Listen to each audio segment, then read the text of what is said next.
Hello, namaskar, good morning. It's 11 a.m. now, 27th of April 2022. I'm continuing my discourse on society.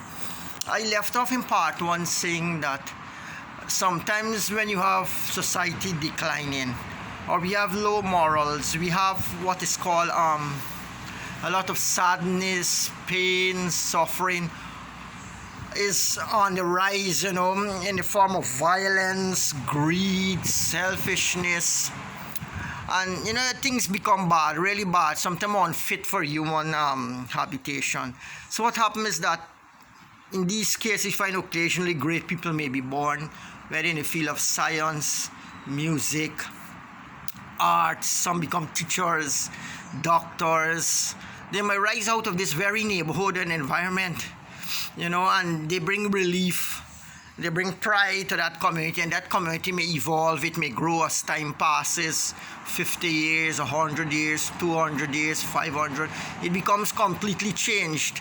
Like in Australia, Australia was a kind of dumping ground where criminals from England, they would ship them off there and put them there, and today it's a developed country ranking along with ABC countries and so on. So we have that. In society today, we have groupification. They're categorized, divided up the country into counties, the Marara, Escoborbis, then they divide them into villages, towns, city. So people have a sense of belonging and a sense of pride and ownership where they're from, with their history, their background, their traditions.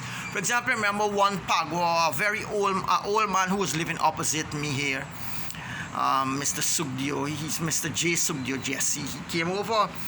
He said long ago that this whole community here, it was an Indian community where the people were dressed in their saris, their nose ring and cultural, habiliments, the cloth and costumes and so on. He said our family, the Khirodhars, were part of it.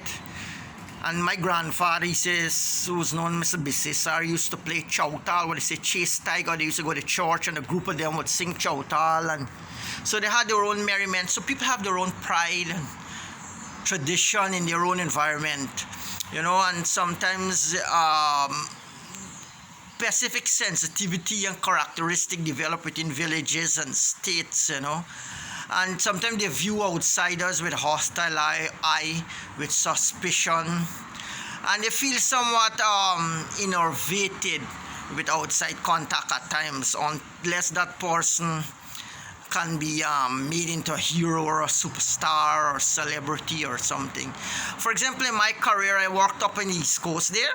We have people like the Luziknan, they would categorize the Indians differently. Mondripo Indians, Luziknan Indians, Enterprise Indians, Borbis Indians, Indians from Georgetown.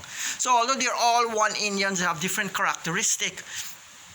So when we speak about people from belonging to the lower class of society, we not condemning poor people on the whole or people at the lower rungs. So what we condemning is people with antisocial, what they call negative traits that are not classified as regular for the regular citizens.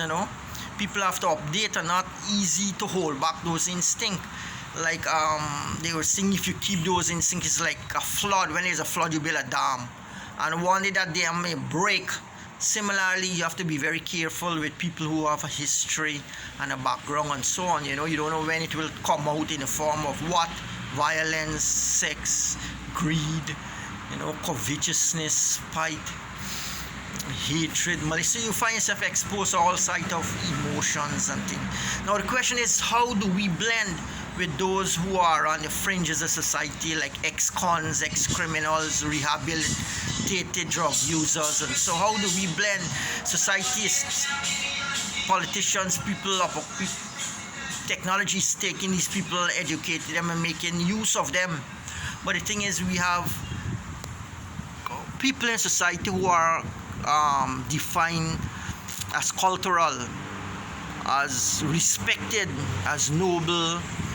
These people may be affected, they may be acted upon by hostile elements, by rivals using hostile elements.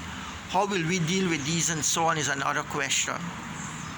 But all in all, what we can say is that we are not, everybody is not equal, right? Everybody is not equal. We are not equal, and we must have our boundaries. I remember once my supervisor, Dr. Gavinash Prasad, he came, I was walking among females, only females, and he said, you have males, you have females working here, we must have our boundaries, right? Even animals have limits to which they carry themselves, and if you go below an animal level, it's very sad, very we should say disconcerting, very bad, and so society has different elements that have been classified, and so we must try to always live a human life, from the human to the divine.